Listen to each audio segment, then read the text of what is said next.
नमस्ते, मैं शैलजा अपने चैनल पर आपका हार्दिक स्वागत करती हूँ। आशा करती हूँ आप सब स्वस्थ एवं प्रसन्न होंगे। आज मैं श्रीमद् भागवत महापुराण के द्वितीय स्कंद में 6वें अध्याय में विराट पुरुष की विभूतियों का वर्णन की कथा का श्रवण करूंगी। तो कथा की शुरुआत करते हैं। ब्रह्मा जी कहते हैं, उन्हीं विराट पुरुष के मुख से वाणी और उसके अधिष्ठात्र देवता अग्नि उत्पन्न हुए हैं। सातों छंद उनकी 7 धातुओं से निकले हैं। मनुष्यों, पितरों और देवताओं के भोजन करने योग्य अमृतमय अन्न, सब प्रकार के रस, रसनेन्द्रिय और उसके अधिष्ठात्र देवता वरुण विराट पुरुष की जिह्वा से उत्पन्न हुए हैं। उनके नासा छिद्रों से प्राण, अपान, व्यान, उदान और समान, ये पांचों प्राण और वायु और घ्राणेन्द्रिय से अश्विनी कुमार समस्त औषधियां एवं साधारण एवं विशेष गंध उत्पन्न हुए हैं। उनकी नेत्रेंद्रिय रूप और तेज की तथा नेत्र गोलक स्वर्ग और सूर्य की जन्मभूमि है। समस्त दिशाएं और पवित्र करने वाले तीर्थ कानों से तथा आकाश और शब्द श्रीत्रेंद्रिय से निकले हैं। उनका शरीर संसार की समस्त वस्तुओं के सार भाग और सौंदर्य का खजाना है।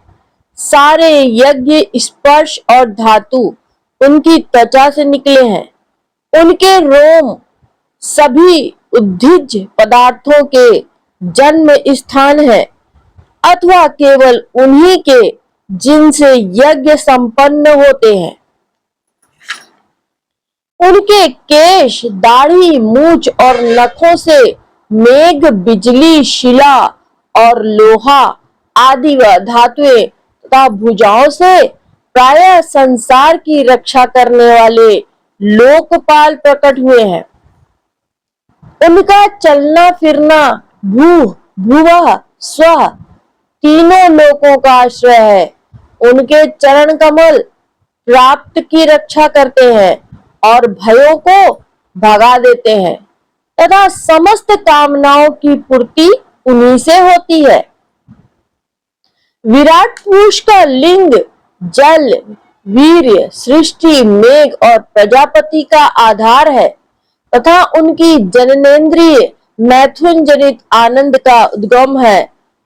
नारद जी विराट पुरुष की वायु इंद्रिय, यम, मित्र और मल त्याग का तथा गुदाद्वार हिंसा, निकृति, मृत्यु और नरक का उत्पत्ति स्थान है।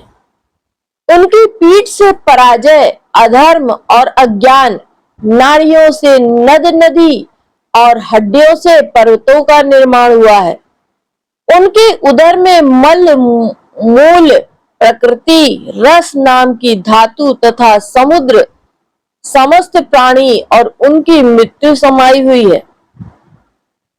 उनका हृदय ही मन की जन्मभूमि है। नारद, हम, तुम, धर्म, सनकादि, शंकर, विज्ञान और अंतःकरण सब के सब उनके चित्त के आश्रित है। मैं तुम्हारे बड़े भाई सनकादिक, शंकर, देवता, दैत्य, मनुष्य, नाग, पक्षी, मृग, रेंगने वाले जंतु, गंधर्व, अप्सराएं, यक्ष, राक्षस, भूत प्रेत, सर्प, पशु, पितर, सिद्ध, विद्याधर, चारण, वृक्ष और नाना प्रकार के जीव जो आकाश, जल या स्थल में रहते हैं, ग्रह, नक्षत्र, केतु, पुच्छल तारे, बिजली और बादल, ये सब विराट पुरुष ही है। ये सब के सब विराट पुरुष ही है। यह संपूर्ण विश्व जो कुछ कभी था या होगा, सबको वह घेरे हुए है। उसके अंदर यह विश्व उसके केवल 10 अंगुल के परिमाण में ही स्थित है।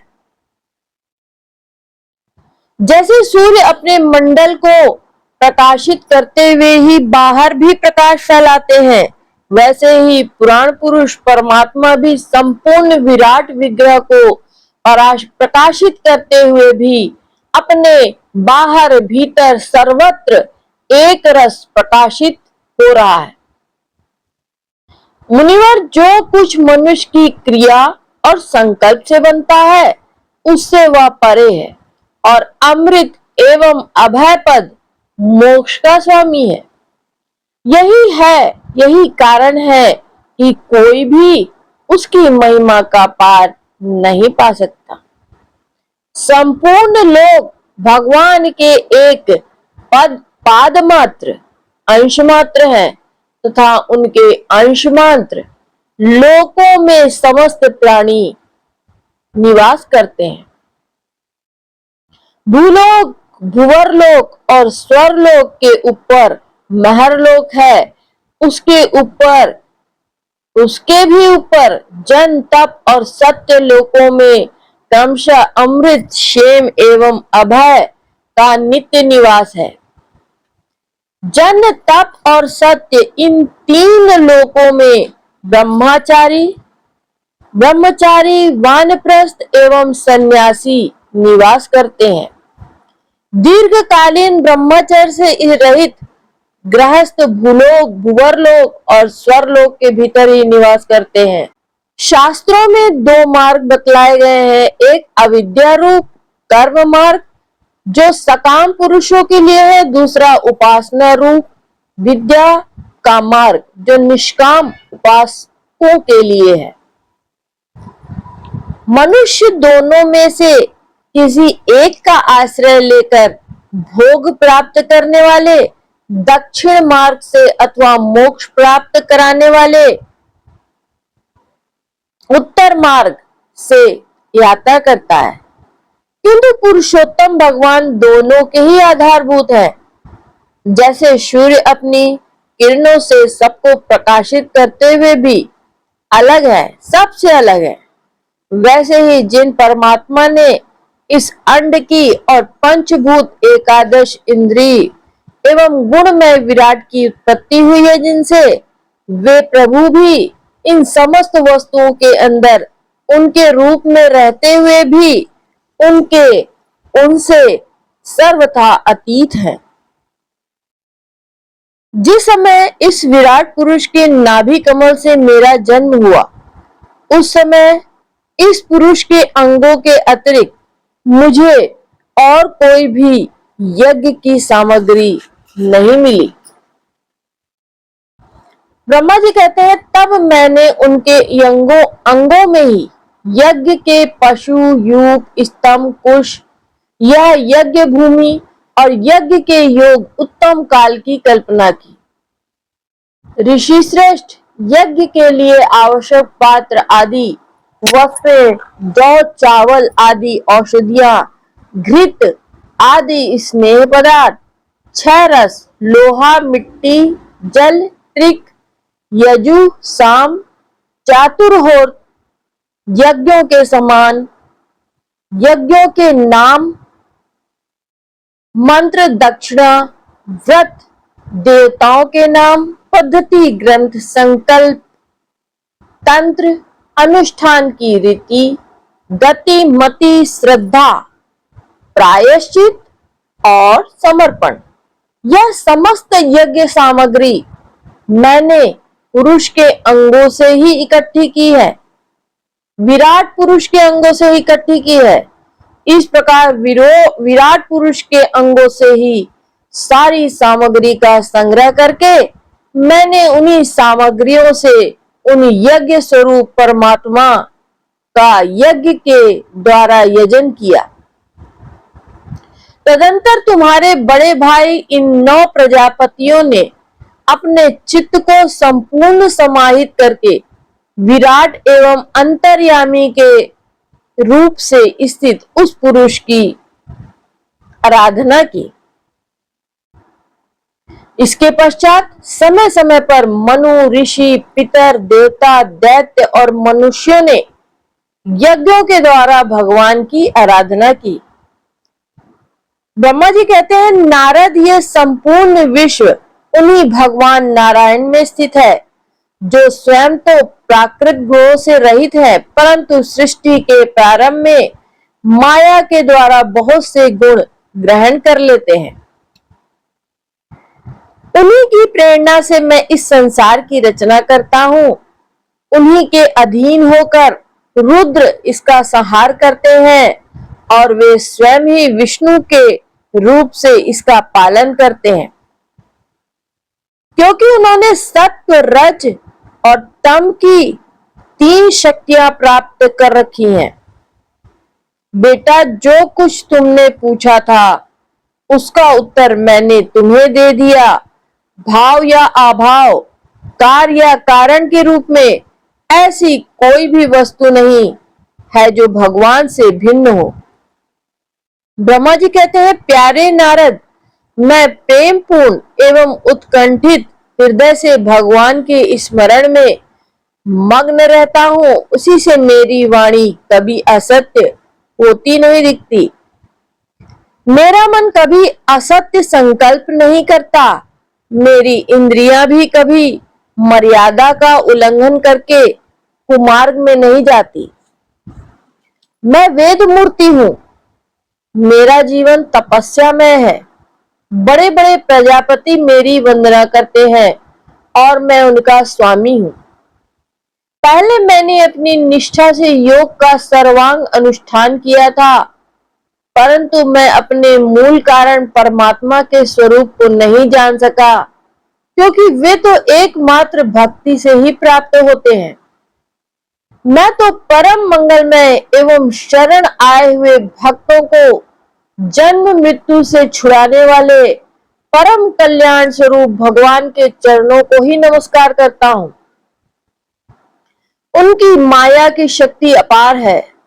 जैसे आकाश अपने अंत को नहीं जानता, वैसे ही वे भी अपनी महिमा का विस्तार नहीं जानते। ऐसी स्थिति में दूसरे तो उनका पार पा ही कैसे सकते हैं। मैं, मेरे पुत्र, तुम लोग और शंकर जी भी अपने सत्य स्वरूप को नहीं जानते, तब दूसरे देवता तो उन्हें जान ही कैसे सकते हैं। हम सब इस प्रकार मोहित हो रहे हैं, उनकी माया के द्वारा रचे हुए जगत को भी ठीक ठाक नहीं समझ सकते। अपनी अपनी बुद्धि के अनुसार ही अटकलें लगाते हैं। हम लोग केवल जिनके अवतार की लीलाओं का गान ही करते रहते हैं, उनके तत्व को नहीं जानते। उन भगवान के श्री चरणों में मैं नमस्कार करता हूँ। वे अजन्मा एवं पुरुषोत्तम है। प्रत्येक कल्प में वे स्वयं अपने आप में अपने आप की ही सृष्टि करते हैं, रक्षा करते हैं और संहार कर लेते हैं। वे माया के लेस से रहित केवल ज्ञान स्वरूप है और अंतरात्मा के रूप में एक रस स्थित है। वे तीनों काल में सत्य एवं परिपूर्ण है। ना उनका आदि है, ना अंत है। वे तीनों गुणों से रहित, सनातन एवं अद्वितीय हैं। नारद महात्मा लोग जिस समय अपने अंतःकरण, इंद्रिय और शरीर को शांत कर लेते हैं, उस समय उनका साक्षात्कार करते हैं। परंतु जब असत्य पुरुषों के द्वारा कुतर्कों का जाल बिछाकर उनको ढक दिया जाता है, तब उनके दर्शन नहीं हो पाते हैं। परमात्मा का पहला अवतार विराट पुरुष है। उसके सिवा काल, स्वभाव, कार्य, कारण, मन, पंचभूत, अहंकार, तीनों गुण, इंद्रियां, ब्रह्मांड, शरीर, उसका अभिमानी, स्थावर और जंगम जीव सब के सब उन अनंत भगवान के ही रूप है।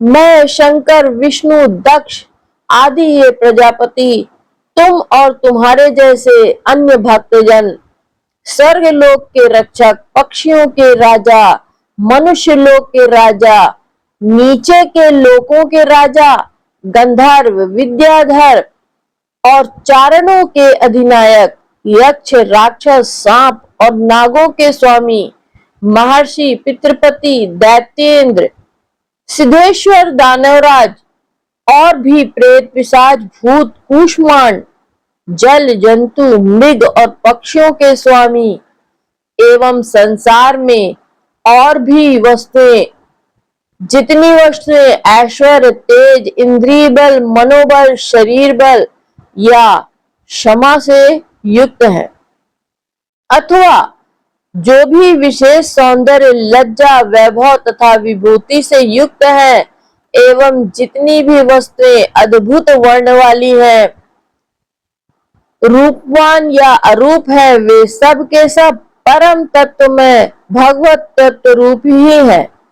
नारद इनके सिवा परम पुरुष परमात्मा के परम पवित्र एवं प्रधान प्रधान लीला अवतार भी शास्त्रों में वर्णित है। उनका मैं क्रमशः वर्णन करता हूँ। उनके चरित्र सुनने में बड़े मधुर एवं श्रवणेन्द्रिय दोषों को दूर करने वाले हैं। तुम सावधान होकर उनका रस लो। ब्रह्मांड के 7 आवरणों का वर्णन करते हुए वेदांत प्रक्रिया में ऐसा माना गया है कि पृथ्वी से 10 गुना जल है, जल से 10 गुना अग्नि, अग्नि से 10 गुना वायु और वायु से 10 गुना आकाश, आकाश से 10 गुना अहंकार, अहंकार से 10 गुना महतत्व और महतत्व से 10 गुनी मूल प्रकृति है। यह प्रकृति भगवान के केवल एक पाद में है। इस प्रकार भगवान की महत्ता प्रकट की गई है। यह दशांगुल न्याय कहलाता है।